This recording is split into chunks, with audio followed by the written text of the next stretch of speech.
Os traços de imaturidade na vida do casal. É esse o tema que nós vamos começar hoje a tratar com você, porque nas próximas 4 lives que nós vamos fazer aqui, nós vamos falar sobre esse tema da imaturidade ou da maturidade e do casamento.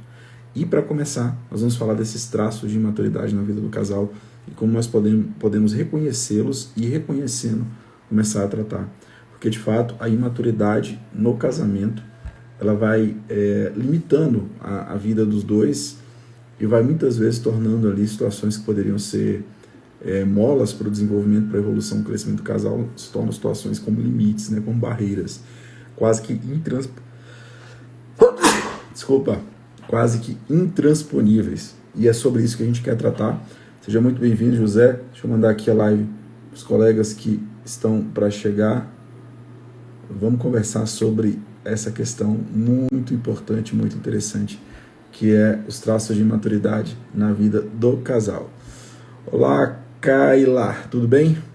Então vamos lá. Primeiro, o que é maturidade? Às vezes eu percebo que a gente tem uma visão muito equivocada sobre maturidade, porque a gente acaba relacionando a maturidade a um conjunto de experiências vividas, né? Então, se eu sou uma pessoa muito vivida, uma pessoa que teve muitas experiências de vida, uma pessoa que já tem uma certa idade de vida ou de casamento, eu me julgo madura. Mas, na verdade, maturidade é um processo que sempre vai nos acompanhar ao longo da nossa vida e tem muito a ver com a maneira como nós vamos trabalhando o nosso caráter, né? A maneira como nós vamos forjando a nossa personalidade, e nós percebemos uma pessoa madura quando nós olhamos para ela, observamos ela no agir cotidiano e ela é capaz de responder aos desafios no cotidiano, né, as realidades que se apresentam a ela de uma forma adequada, né, integrando, boa noite, José, integrando as suas paixões, a sua vontade, a sua inteligência e dando uma resposta adequada àquele desafio que ela vive. Isso é maturidade. E é um processo porque nós estamos sempre amadurecendo. Então, perceber-se maturo não é algo em essência ruim, mas é uma constatação de algo que precisa ser desenvolvido, que precisa ser amadurecido. E aqui é um ponto que muitas vezes já se torna um primeiro obstáculo para os casais, que é o reconhecimento da sua própria maturidade. Ninguém quer se conhecer ou se reconhecer imaturo, a verdade é essa, né? Por que não queremos? Porque nós associamos a imaturidade a algo essencialmente negativo e não entendemos que é um processo natural do desenvolvimento da nossa personalidade. Então, seguindo nessa lógica, a maturidade, ela parte de um elemento fundamental, que é a autoconsciência, a percepção do seu agir no mundo, do seu ser no mundo. Se você não tem autoconsciência, é muito difícil desenvolver um processo constante de maturidade. E o desenvolvimento de uma personalidade vem dessa tomada de consciência. E quanto mais eu desenvolvo minha personalidade, forjando meu caráter, mais maduro eu sou. Mais maduro eu sou. E dentro do casamento, a gente percebe que a dificuldade de se tornar maduro no casamento, ela vem quando o casal começa a negar a realidade e cada vez mais fugir dessa consciência de si, projetando no outro a insatisfação, os medos, os desejos, as necessidades, mas tendo essa incapacidade de, olhando para a realidade que circunda, tendo um olhar sobre si, perceber o que lhe falta. E aí sim, nós temos um grande problema de casais maturos. É sobre esse tema que nós vamos hoje aprofundar. Eu quero trazer para vocês aqui três pontos que você precisa se observar para que você comece a trabalhar aí a maturidade no seu casamento. E antes de começar a tratar desses 3 pontos, eu quero te fazer uma pergunta muito sincera, você que está aqui comigo. Você hoje, olhando para o seu casamento, eu suponho que você seja uma pessoa casada, olhando para o seu casamento hoje, o que traz insatisfação para você? Você consegue pensar em algo que traz insatisfação? Já pensou aí? Já pensou aí, amor? Tá me ouvindo aqui do lado? Pensou? Beleza. O que traz insatisfação para você no casamento? A segunda pergunta é, isso que traz insatisfação para você no casamento é algo que se relaciona ao outro ou é algo que você sente em você? Geralmente, as fontes de insatisfação no nosso casamento, no relacionamento conjugal, vem de um desajuste da nossa percepção, da nossa expectativa sobre o outro. Nós projetamos no outro algo que ele não atende, o que a gente espera que ele não supre. Muito dificilmente a gente tem essa percepção da insatisfação com algo que está relacionado a mim mesmo. E o primeiro passo da maturidade é a gente começar a fazer esse olhar das minhas insatisfações e, em vez de projetar no outro, começar a olhar em mim mesmo e percebendo o que eu posso fazer a partir daquilo para que eu consiga transformar aquela insatisfação num ponto de crescimento. Em outras palavras, todas as insatisfações que você sente no seu casamento, você começa a ganhar essa batalha contra essas insatisfações quando você começa a olhar para você. Porque sim, é muito fácil, tudo bom, Marisa? Que bom que você chegou aqui. É muito fácil a gente olhar para o nosso cônjuge e projetar a nossa insatisfação para ele e encontrar nele a culpa, a responsabilidade sobre aquilo que não nos atende, sobre aquilo que a gente acha que deveria ser o casamento, o relacionamento, né? Cada uma das áreas da nossa vida que envolve o casamento. É muito mais fácil. Não é à toa que Jesus disse algo extraordinário que envolve as relações sociais e, por consequência, o casamento. Ele disse o seguinte: olha, se você quer corrigir seu irmão, se você quer, corrigir algo que traz insatisfação no outro, observa esse cisco, observa bem esse cisco que está no olho da outra pessoa, mas antes tira a trave que está no seu olho, porque aí você vai conseguir enxergar bem e vai então conseguir tirar o cisco do seu olho. Jesus nos adverte que dentro da dinâmica dos relacionamentos sempre há uma trave que está nos meus olhos, e essa trave, ela muitas vezes me faz projetar sobre o outro a minha própria insatisfação, me tornando cego, incapaz de perceber em mim mesmo. Uma pessoa imatura, ela tem na sua base da sua imaturidade uma incapacidade de perceber-se e de notar-se. Ela não tem aquilo que nós falamos anteriormente, essa autoconsciência. E aí então ela começa a projetar nas outras pessoas, nas circunstâncias, em tudo que circunda, as suas insatisfações, seus medos, inseguranças, suas raivas. E isso definitivamente, isso é a porta de entrada para você destruturar o seu casamento. Então, se você quer, de fato, ser maduro, ser madura no seu casamento, comece a seguir esse princípio bíblico, que também é um princípio que a gente traz aqui do ponto de vista do relacionamento humano, que identificou insatisfação, medo, dificuldade, impossibilidade, vício, olhe para você. Faça um exercício sincero de se observar. E nesse exercício de se observar, de se olhar, você vai estar muito mais próximo de um processo de maturidade, entendendo que a maturidade é um processo, que todos nós estamos sendo maturados pela vida, pelas circunstâncias, pelo desafio, por tudo aquilo que se coloca diante de nós. Tudo aquilo que se coloca diante de nós está nos desafiando a sermos mais maduros. Bom, feito todo esse preâmbulo, agora eu quero trazer para você as 3 causas do que seriam as causas da imaturidade. Gláucia, R. Albino, Balbino, Gláucia, Nara, sejam todos bem-vindos. Vamos lá, as 3 causas. Primeira causa.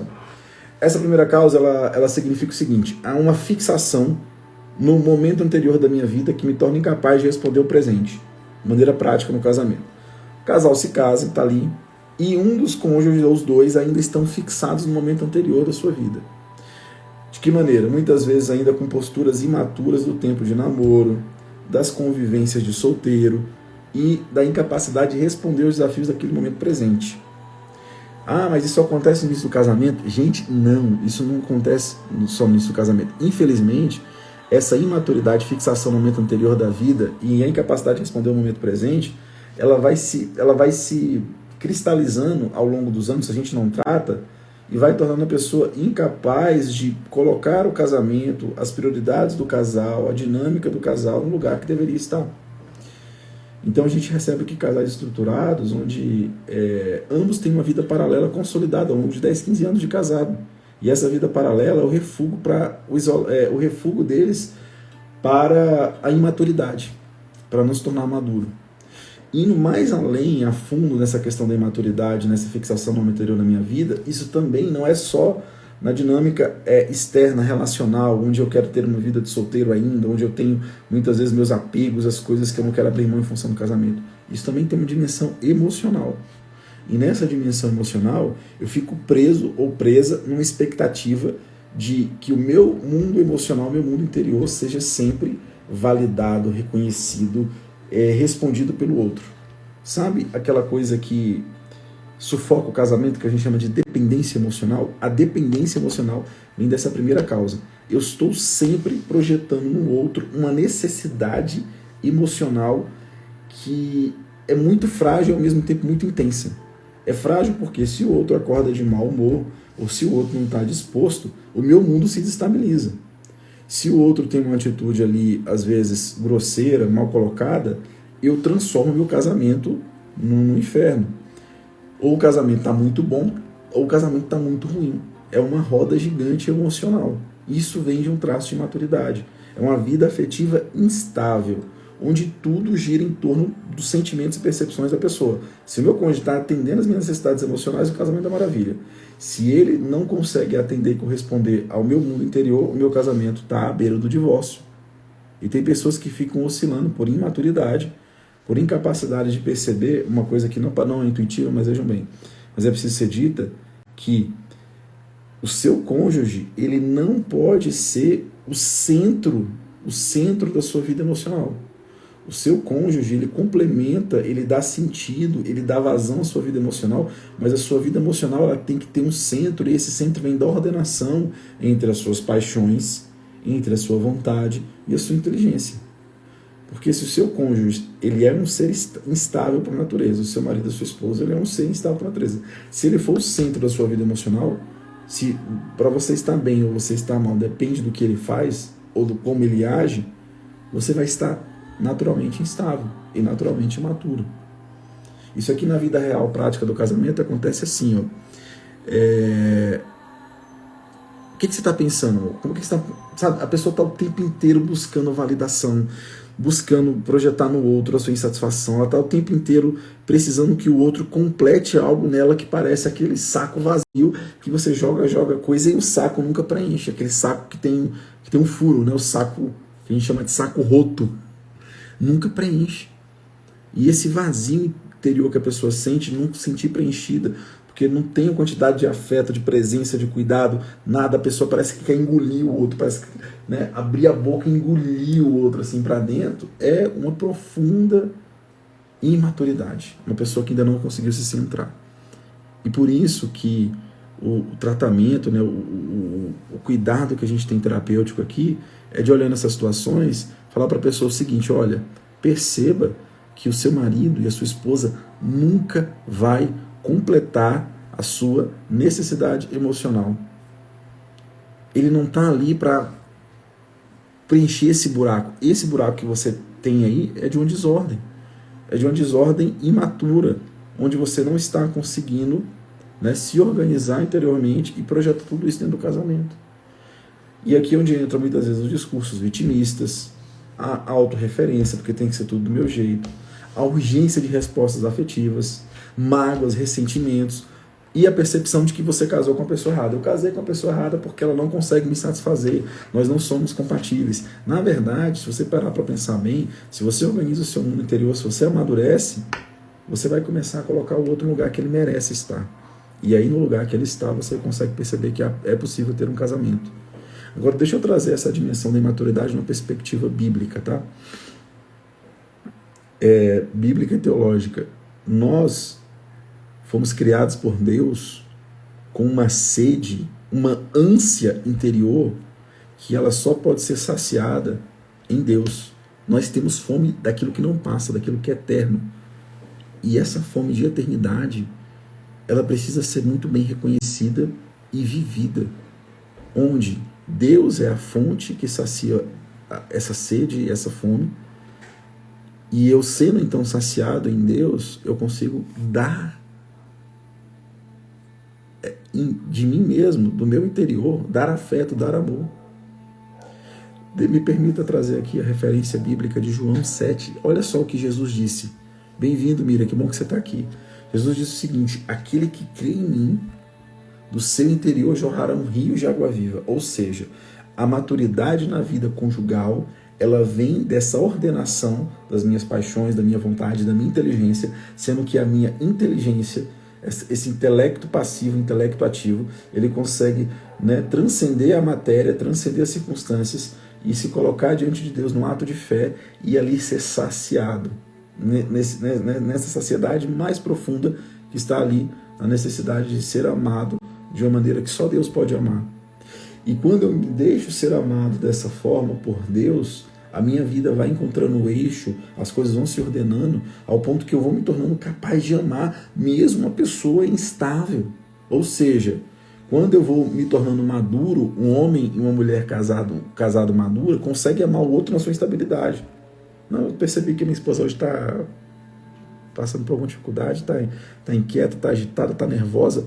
Eu não deixo de amar, eu não torno aquilo uma guerra. Ela está nervosa, está agitada, está preocupada, está ansiosa. Eu percebo e eu não transformo isso em algo pessoal. É comigo, é contra mim, é porque não está me respeitando, é porque não me considera. Não.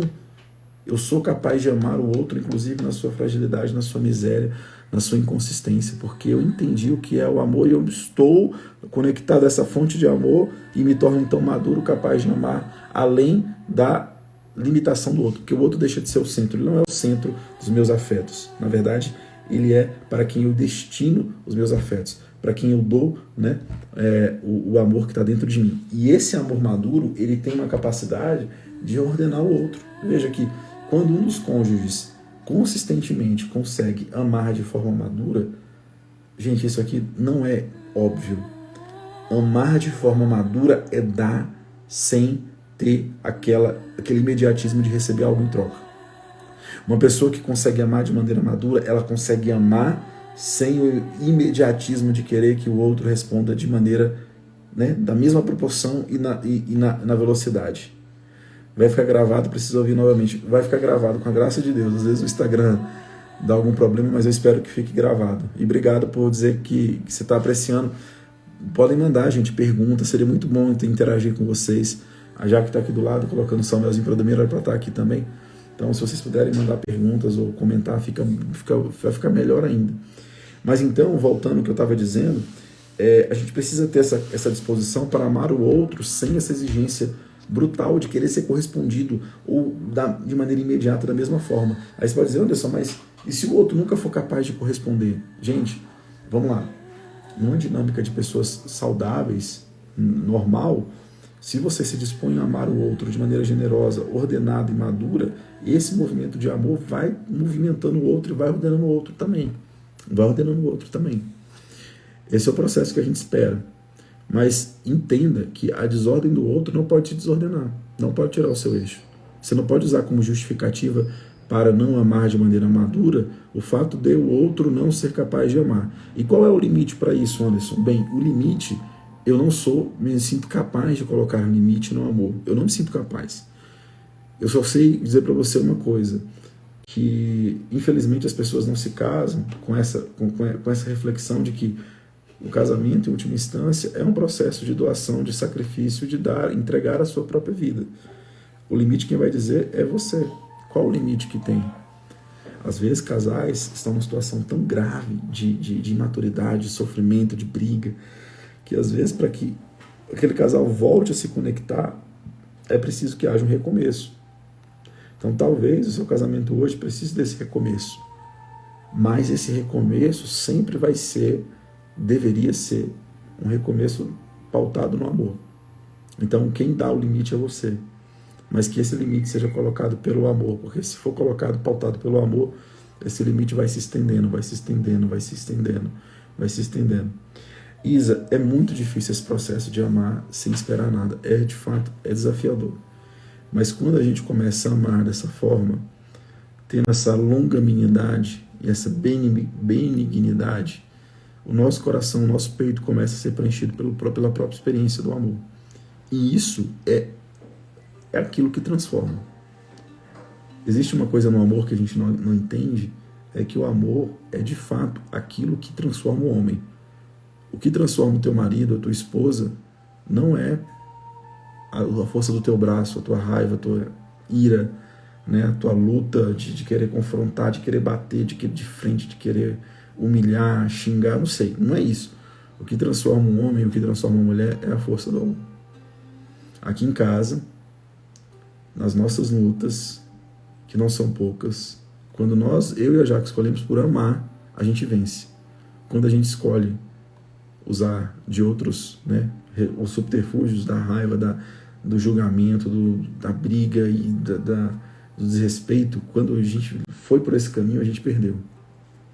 Então, é uma escolha que a gente precisa entender e viver. Só vivendo que a gente vai, só vivendo essa dimensão da escolha do amor incondicional, sem esperar nada em troca, entendendo que o amor é a semente que a gente semeia e sempre vai colher frutos. Só que a gente precisa entender, né, que a semente semeada nem sempre ela responde naquele mesmo momento, é um processo. Se a gente vive isso, a gente colhe, mas tem que viver. A segunda causa da imaturidade, seja bem-vindo, amor. A Jaque estava colocando o Samuel para dormir, que já tinha dormido e acordou, né, de novo. Dá um oi aí pro pessoal. Boa noite, tudo bem? Tudo bem, você estava ouvindo ali, quer completar algo? Eu falei só da primeira causa. Tava escutando mais ou menos, na verdade. Então, deixa... Pode ir seguindo aí que eu vou acompanhar. Beleza.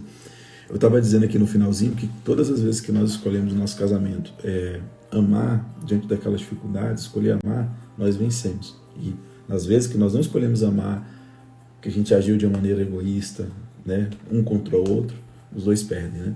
Então, de fato, acreditar nessa força do amor que transforma o casamento, amadurece o casal, é realmente muito importante. A segunda causa, ela vem do seguinte, de uma dificuldade da gente ler a realidade e agir conforme se espera. O que significa isso? Vamos lá, o que significa ler a realidade? Eu identificar o que está acontecendo hoje na minha vida, o que está acontecendo hoje no meu casamento, o que sentido isso tem, o que isso está me chamando a fazer a respeito. É isso que eu vou fazer. Então, infelizmente, muitos casais, eles perdem a noção da realidade. Eles não conseguem se conectar com a realidade e não conseguem responder a essa realidade. Você já viu aquela expressão de jogar para debaixo do tapete? Sim. Jogar para debaixo do tapete o problema é a incapacidade de ler a realidade e a capacidade de responder a essa realidade. Isso é imaturidade. Um casal que não faz esse movimento é um casal imaturo. É um casal que, aos poucos, vai perdendo a autonomia, vai perdendo a capacidade de autocontrole, de reflexão e vai gerando muita confusão, muito medo, né? Muitas vezes influenciado por outros pensamentos, por outras ideias, porque não consegue fazer a sua própria leitura de realidade. E vai virando uma bola de neve, né? Porque aquilo vai sendo deixado Sim. de lado, a gente não encara, não olha, não quer ver, porque é doloroso, vem ali um comportamento de fuga, né? Porque é difícil demais, eu não quero olhar, não quero lidar com aquilo, eu fujo, mas não resolve, né? Como o Anderson falou, vai colocando ali debaixo do tapete e o tapete vai virando uma montanha daqui a pouco, de tanto entulho que foi colocado ali embaixo. Exatamente. E essa imaturidade, não conseguir realizar... Gente, o que eu estou falando realidade? Realidade, eu estou falando problema, pepino, dificuldade. Em cada uma das áreas. A gente vai surgindo as dificuldades na vida financeira, na própria relação conjugal, com os filhos. Essas dificuldades, elas não podem ser ignoradas. Um casal maduro olha para essa dificuldade com a percepção de não julgamento, de não transformar isso no inferno um para o outro, de não ignorar, mas de buscar a solução. E olha só que interessante, um casal maduro, lidando com situações difíceis, os dois crescem. Não se condenam, e os dois crescem. Um casal imaturo vive aquela dinâmica de Adão e Eva, né? Um joga para o outro a culpa, e os dois se isolam e os dois se enfraquecem. Então essa segunda causa da imaturidade é muitas vezes essa postura que a gente às vezes tem de não querer confrontar os fatos e não querer assumir a responsabilidade, não querer agir, né, a partir daquilo que me compete. E aí é muito mais fácil tensionar para o outro, jogar para o outro, que o outro resolva que o problema do outro, né? A Miriam está dizendo aqui que trata, né, bem o marido, que aí ele é ríspido, e aí quando ele é ríspido ela se fecha, né, como se tivesse sido humilhada, né? Ela está dizendo aqui. E aí ele disse que vai embora, eu falei que poderia e assim eu não queria. Então, Miriam, vamos lá. Esse movimento de você agir com amor, o seu marido responder com rispidez, é a primeira camada ali, a primeira crosta, né? A reatividade dele ríspida é um sinal, né, desse mecanismo de defesa que ele foi desenvolvendo. Porque quando você o ama, quando você age com generosidade, com amor, você está, de certa maneira, lançando luz ou denunciando, lançando luz sobre o egoísmo dele. Entendeu? E quando a pessoa está fechada no egoísmo, aquela luz que você lança pelo ato de amor, de generosidade, é uma denúncia que expõe, constrange, e a pessoa muitas vezes reage dessa forma grosseira. Expõe a fragilidade dele, né? E isso é doloroso, né? De alguma forma revela para ele mesmo os próprios erros. E se a pessoa tem esse comportamento de fuga, de não querer olhar para os próprios erros, e você chega lá e pá, expõe, né, através do amor, é esperado um comportamento agressivo, é esperado a grosseria, e aí o desafio é você não se deixar abater diante disso. É claro que assim, a gente compreende que é difícil, a gente compreende que é doloroso, né, que vão ter momentos onde você vai estar mais fragilizada, mas é também manter os olhos fixos assim no seu objetivo, né, que é o casamento, que é a restauração, que é a salvação de vocês. Exatamente. E aqui eu vou te fazer te convidar a uma reflexão, que é o seguinte: o seu marido, você age com amor, com caridade, com bondade, e o seu marido responde de uma maneira agressiva, né, grosseira. Se você se fecha, se você se retrai, ou se você devolve a ele, quem vence ali?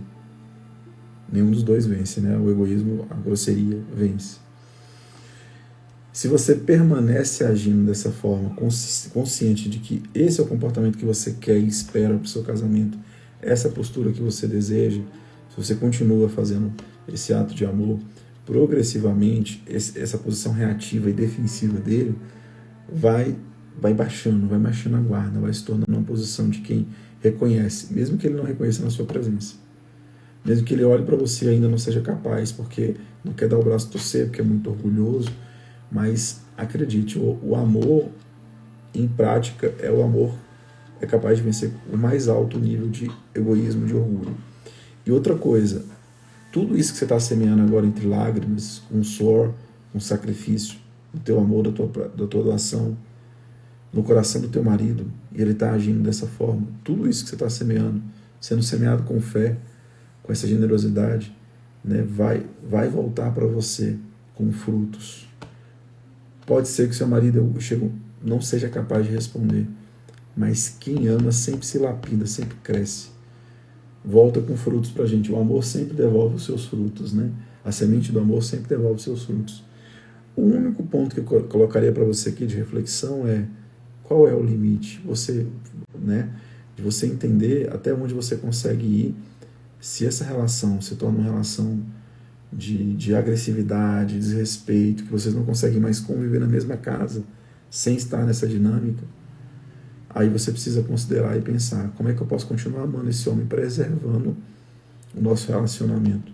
E se ele quiser sair de casa por isso, porque ele já não te respeita mais, porque ele já não consegue manter o mínimo de relacionamento com você, às vezes o recomeço significa isso, sabe? A possibilidade de deixarem, mas sim deixar de amar. E aí, também seria interessante, não sei qual a sua, se você tem alguma religião, se você pratica alguma religião, é buscar uma direção espiritual ou então um auxílio terapêutico para te acompanhar nesse período, porque não é fácil, né? A gente está falando aqui, mas a gente obviamente considera todo o sofrimento, né? E que próprio do sacrifício mesmo que envolve. Então, ter alguém para você partilhar, para te aconselhar, para te acompanhar, é muito, muito importante nessa jornada. Certamente, alguém que vai te ajudar, vai te dar essa capacidade de manter ali, né, o foco naquilo que você crê e sabe que é o melhor para o seu casamento. A Isa está dizendo aqui, né, meu marido me traiu, estamos restaurando, ele me pede amor e carinho, estou muito magoada, não consigo ter constância no servir. Isa, eu vou te passar aqui um exercício para que você possa ir aos poucos se curando da traição. né? A traição, obviamente, ela causa uma dor porque ela é um ato contra tudo que vocês, né, construíram com base numa aliança, né? Ela fere, ela rompe a aliança. Isso causa dor emocional, né? Uma dor muito grande. Agora, para a gente restaurar esse processo, a gente precisa fazer um movimento interior de humildade, de reconhecer que de alguma forma nós também temos as nossas fragilidades, os nossos limites, e que o perdão sempre é a saída. Então fazer esse exercício de quando você sentir a dor do que você foi traída, né, de como você foi deixada, traída, fazer esse exercício de olhar um pouco para fora, de olhar um pouco para aquilo que está diante de você, às vezes, situações que estão pedindo seu amor, seu afeto, sua generosidade, olhar para a realidade que sai além da sua casa, de pessoas que muitas vezes estão em situação difícil, sofrendo, precisando de ajuda, de apoio, e olhar também para você, olhar para você e perceber que você, em algum momento, em alguma situação da sua vida, mesmo que potencialmente, você também tem fragilidades, você também é uma pessoa falha, você também é uma pessoa que erra.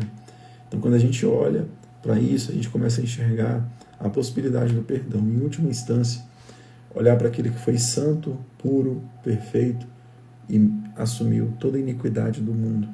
É um exercício terapêutico, olhar para Cristo. Quando você olha para Jesus, e Jesus que abraçou a cruz e morreu pelos ímpios, por nós, por você, esse amor ele é capaz de restaurar em nós a disposição para perdoar. A disposição para perdoar. Isso é muito importante. Segundo, manter a constância no ato do seu amor para com Ele, sabendo que o amor aqui, ele vai exigir de você a força de vontade, a vontade. E vai ser árduo, difícil. Ele vai exigir de você as faculdades mais elevadas, a vontade, o apetite irascível, a inteligência, porque os afetos estão feridos. Você não vai estar afetivamente disponível para isso. Mas se você começa a agir com aquilo que você sabe que é o que você crê, é como você sente que deve ser, como você acredita que é, você começa aos poucos restaurando o afeto pelo movimento do servir constante, a partir dessas camadas ou dessas faculdades mais altas. Tá certo? Abaixa aqui para mim. Rolou minha mão. E no aspecto também da saúde mental, né? O perdão também é terapêutico, porque é uma forma de você abrir mão do ressentir, né? Não é passar a mão no erro do outro, concordar, aceitar, mas você está ali se libertando do ressentimento, dessa dor ressentida várias vezes. Eu saí, outro bebê acordou. É isso, aqui em casa tem um acordando, eles ouvem a nossa voz, né, e acabam acordando. Vamos lá, a gente está na segunda causa, eu vou para a terceira causa de imaturidade. Que bom, Caleb, que você está aqui. A Lila também, sejam muito bem-vindos. A terceira causa da imaturidade é a nossa incapacidade de agir com consciência e responsabilidade. Então, vinculado às outras duas, significa o quê? Às vezes o marido faz algo de bom, eu respondo positivamente. Ele faz algo de mal, eu respondo negativamente. A minha ação dentro do casamento, ela não é uma ação muitas vezes movida pelo dever, pela consciência e pela responsabilidade que eu tenho que fazer. Ela está sempre sendo movimentada por aquilo que acontece ao meu redor. Ou seja, é uma ação reativa. A pessoa reativa, ela é imatura. Aqui em casa, às vezes acontece da Jaque ter um momento dela, né, de instabilidade, eu ter o meu momento, e a gente tem esse acordo de falar assim, a gente não vai responder o outro segundo aquilo que ele tem de pior. A gente vai procurar responder um ao outro com aquilo que a gente sabe o que ele tem de melhor. E essa capacidade de agir conforme o que eu acredito que é certo e que eu tenho que fazer é um movimento de gente madura. Gente madura age assim. Um homem maduro, uma mulher madura age assim.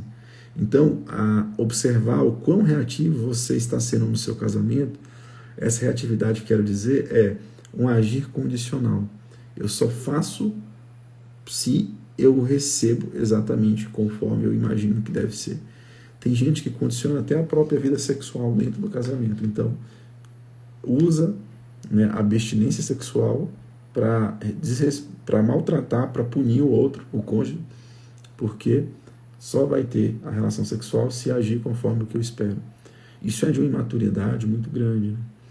Então isso vai gerando um conformismo, vai gerando muitas vezes um esvaziamento do interesse, do engajamento, do envolvimento, do comprometimento com o próprio casamento. Porque eu sei que se eu sair do que é esperado, eu não vou ter o que eu desejaria ou vou ser punido. A gente recebe casais imaturos aqui, obrigado, meu caro, casais imaturos que chegam da seguinte forma, eu vou colocar aqui, tá? A relação. A mulher, ela já não consegue nem afirmar suas próprias vontades, porque se ela não atende os caprichos e interesses do marido, aquilo vira uma guerra. Então ela já nem consegue mais se afirmar dentro do casamento. Ela simplesmente se deixa levar. Tá bom, do jeito que ele quiser, tá bom. Não consegue mais se afirmar. Já está numa posição tão reativa, passiva, reativa, que já perdeu a capacidade de se doar. O que acontece? Você tem a pessoa de uma maneira superficial, de uma maneira que aquilo parece que não preenche o próprio casamento. Parece que a pessoa está ali só de corpo, não está de alma. Isso acontece também com o marido. Ele não aguenta mais a mulher brigando tanto que ele cede, só que ele cede da boca para fora. Não é aquilo que ele quer, não é aquilo que ele sente. Então essa terceira causa da imaturidade é a nossa incapacidade de estar dentro do casamento com a nossa alma, com o nosso intelecto e com os nossos sentidos. É estar ali, é fazer aquele casamento acontecer. Inclusive, precisa ter espaço para discussão, precisa ter espaço para desentendimento. O casal, eu vou lembrar aqui de um amigo nosso, sacerdote, que porventura por acaso é exorcista, quando nós chegamos à lua de mel, ele falou assim, e aí, vocês já comeram 1 quilo de sal? Padre Celso. Aí eu falei assim, não, padre, 1 quilo de sal, não. Por que ele falou isso? Perguntou. Porque eu falei que o casamento estava todo animado. Nossa, padre, muito bom o casamento, coisa maravilhosa. Estou muito feliz e tal. Ele, mas vocês já comeram 1 quilo de sal? Eu falei, não.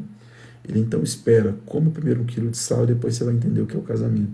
E aí ele sorriu e brincou e falou assim, olha, estejam abertos para não idealizar o casamento e ter a possibilidade de lidar com aquilo que é difícil, com os desentendimentos, às vezes, né, com aquilo que na nossa relação a gente percebe que não está legal, porque isso é um movimento de maturidade, eu lidar com aquilo no outro que me desafia, sem deixar de estar presente, sem fechar a cara, sem deixar de amar. Não, a gente está aqui, está discordando, já que está tendo um comportamento, eu estou tendo um comportamento que eu sei que não é o ideal, eu sinto que não é, ela sente que não é, mas como a gente está casado, a gente está junto, a gente vai ver aquilo, vai aprender com aquilo e vai continuar. E vai seguir. Não vai se excluir ou, né, abandonar, desertar o casamento e ficar ali num processo de corpo presente. A Marisa trouxe aqui também uma questão. Ela diz assim, né? Assim também é aqui, tentando criar um ambiente, momentos bons, mas sem o retorno do outro e às vezes desanima. E o pior é a filha adolescente vendo essa situação, está pegando raiva do pai.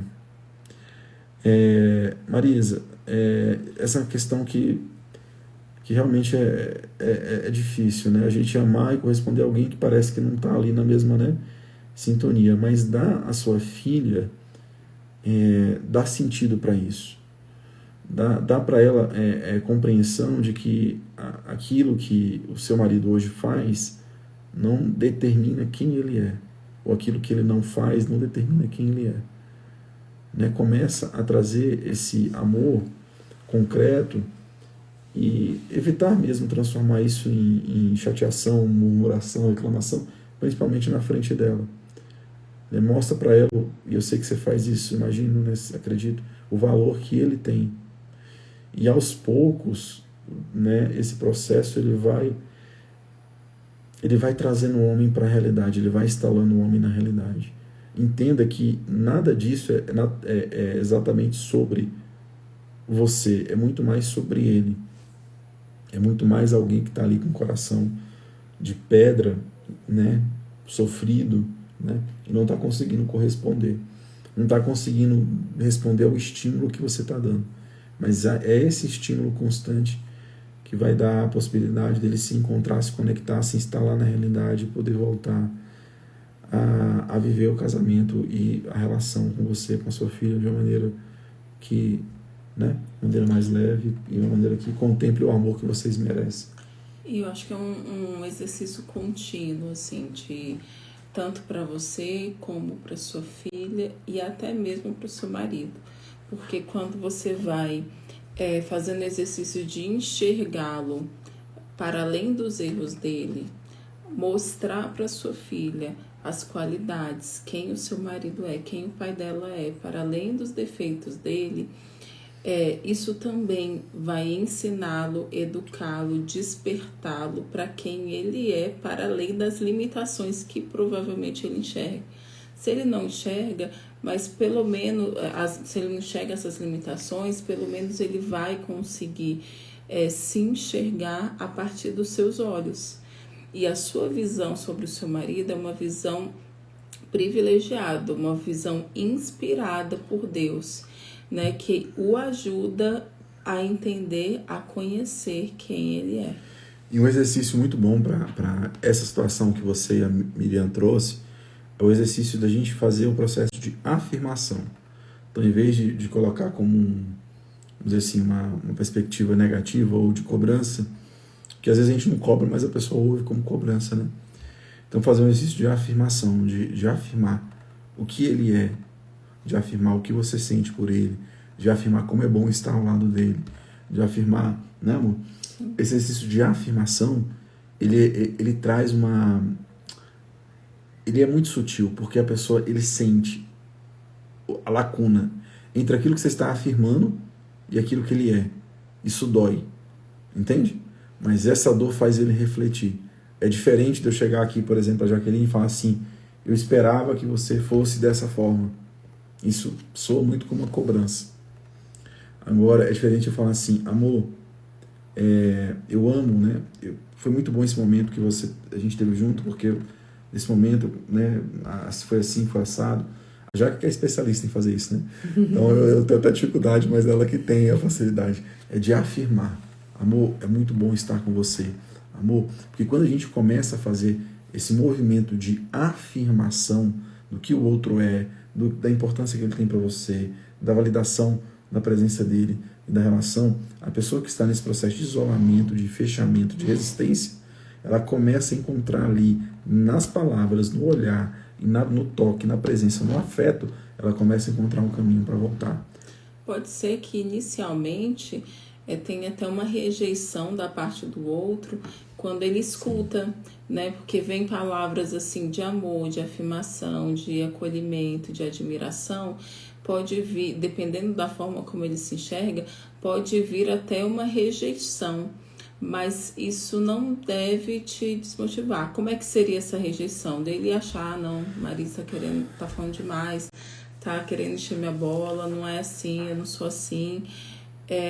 Mas insista, né? Seja verdadeira, você não precisa criar nada, assim, né? Falar que, né? Nossa, como sua barriga de tanque é maravilhosa, ele tem um buchão de cerveja. Não, seja realista, né? Faça esse exercício de olhar para o seu marido com amor e enxergar as qualidades dele e começar a falar, né? Essas palavras de afirmação, motivar, isso vai gerar autoconfiança nele, isso vai ajudá-lo a se ver de outra forma e se abrir também para ter uma relação mais afetuosa com você e com seus filhos. E é interessante porque aqui nos nossos processos a gente ouve geralmente o seguinte, não, mas e quando é que eu vou reclamar? Quando é que eu vou...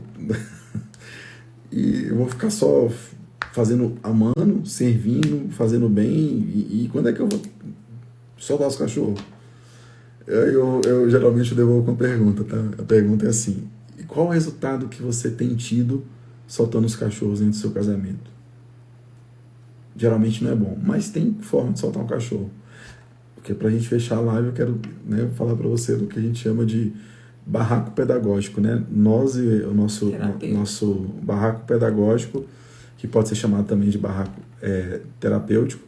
E a finalidade do barraco terapêutico é você ser assertiva, direta naquilo que te incomoda, insatisfação, não transformar isso numa discussão, fala e volta para a realidade de bondade, de amor, de leveza, não estende. Vamos lá, um exemplo. Então, vamos imaginar que a Jaqueline está insatisfeita com a minha desorganização. Chego, desorganizo a casa, desorganizo tudo, e não ajudo com a organização com as crianças, e estou muito desconectado do trabalho de casa e desorganizado. O que a Jaque vai fazer?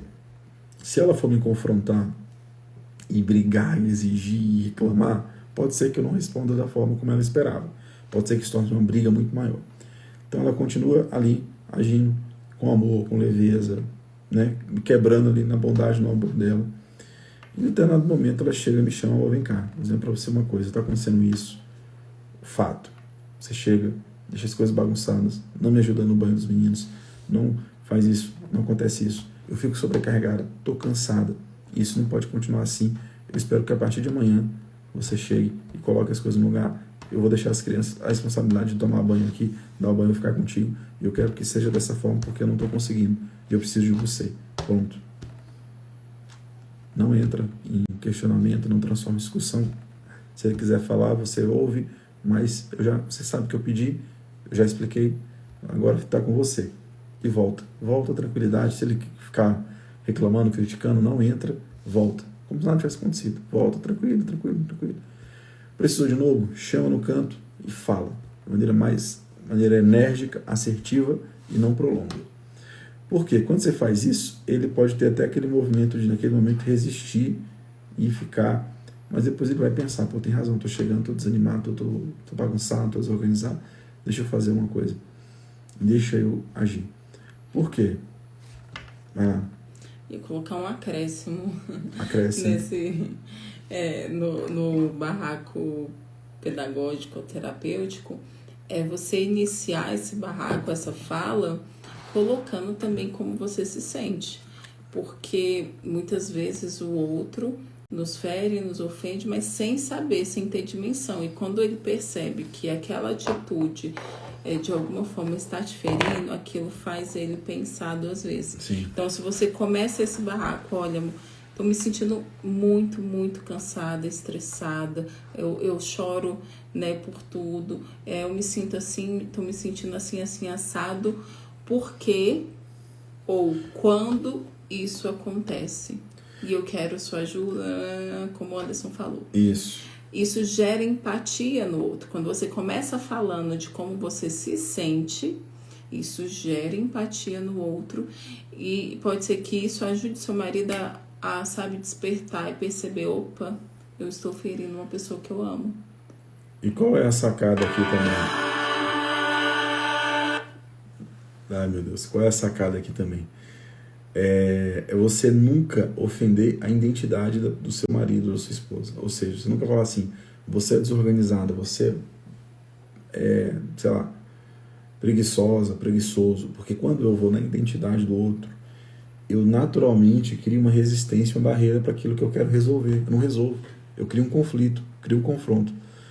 Uma coisa é você atacar a identidade, outra coisa é você trazer a estrutura de comunicação, que a gente chama de comunicação não violenta, que é você identifica exatamente o que acontece, você está chegando, está acontecendo assim, está assado, coloca o que acontece, coloca como é que você se sente, o que a Jaque disse, me sinto assim, assado.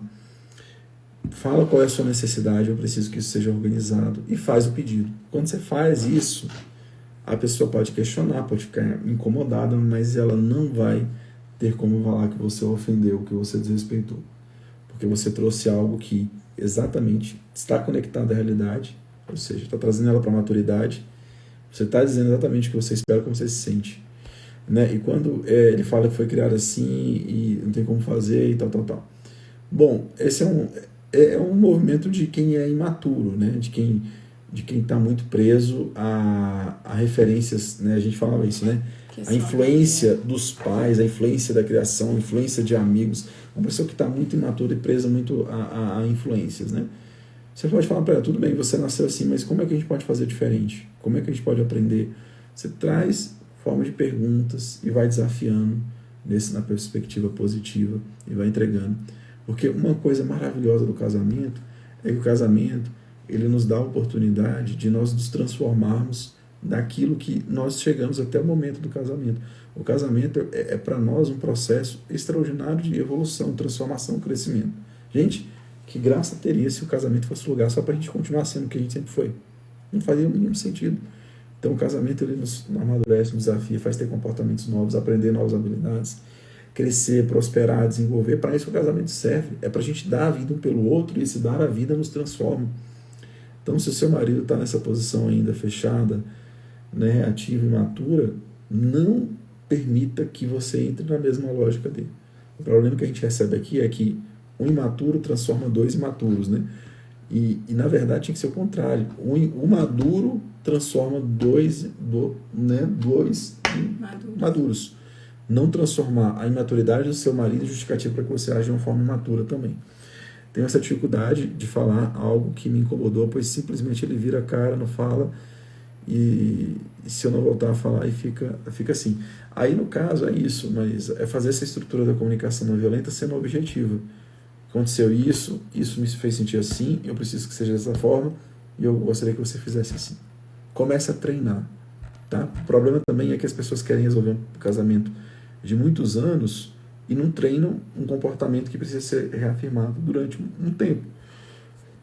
Que provavelmente nos anos anteriores, nos tantos anos de vida, provavelmente a situação ela foi se cristalizando, entendeu? E aqui comportamentos novos não ser sustentados. Não é uma vez, não é duas vezes, é uma nova forma de lidar, é uma nova forma de agir. E aqui a gente precisa, para fechar, dizer para vocês... Assim, provavelmente, essa comunicação, a forma que você levava os seus incômodos para ele, talvez fosse diferente dessa que a gente está colocando aqui. Faz esse exercício de fazer como nós colocamos, de falar como você se sente, trazer o fato, a realidade, né, e o que você espera dele. E tentar fazer o grande esforço de escolher o momento adequado para isso. Isso também favorece demais. Não fazer isso no momento onde você está irritada ou se ele está irritado, porque isso pode gerar uma discussão. Então, ter cuidado com isso também pode favorecer. Então, faz a experiência, depois você fala pra gente. Exatamente. Aqui em casa, às vezes, o João Paulo não quer comer uma coisa, fala que não gosta, eu falo assim, filho, come 10 vezes. Se você comer 10 vezes e não gostar, tá tudo bem. E a gente precisa ter esse entendimento que tem que fazer umas 100 vezes para a gente poder ter o resultado, né? Nem sempre é imediato, principalmente quando o casamento já está ali cristalizado, essas atitudes imaturas, né? Um homem que chega e fala para a esposa, eu não vou mudar porque eu sou assim, porque eu fui criado assim, isso está cristalizado nele, é uma crença, né, que está ali cristalizada, que tem significado, não é de uma hora para outra, né? Um relato de uma paciente minha, tinha dificuldade de comunicação com o esposo, e o esposo tinha muito essa fala, assim, de que as pessoas não mudam, conversar não adianta, etc. E aí ela colocou isso em prática, que a gente falou aqui para vocês. E aí ele, quando eles tiveram a conversa, ela voltou para a terapia e falou assim, nossa, o meu marido pediu para eu agradecer a você, porque foi depois de não sei quantos anos de casado, foi a primeira vez que a gente conseguiu conversar sem brigar. Então, assim, por longos anos de casamento, eles estavam fazendo sempre do mesmo modo, e um modo que não dava certo. Mas eles fizeram a experiência, né? Ela fez a experiência, exatamente essa dica que a gente deu aqui, né? Falar sobre como se sente, trazer fatos, dar sugestões, e o negócio fluiu e fluiu muito bem. Que o marido, que nem acreditava muito em terapia, ele pediu para agradecer. É isso. E quarta-feira, às 21 horas, nós estaremos aqui continuando essa série de lives sobre maturidade e casamento. Convido você que está aqui com a gente até agora a convidar outras pessoas. A gente fica muito feliz de poder ter esse momento com vocês. E só dá para ser nesse horário por conta da nossa dinâmica familiar. Então, quarta-feira, às 21 horas, a gente vai continuar aqui. E se você gostou dessa live, se ela fez sentido para você, compartilha a live com alguém também, é possível mandar, né? Compartilhar. E vamos terminando por aqui, não é isso, amor? Isso mesmo. Então, um abraço à Marisa, à Miriam, que está aqui com a gente, a Deia, todo mundo que esteve aqui com a gente. Um grande abraço.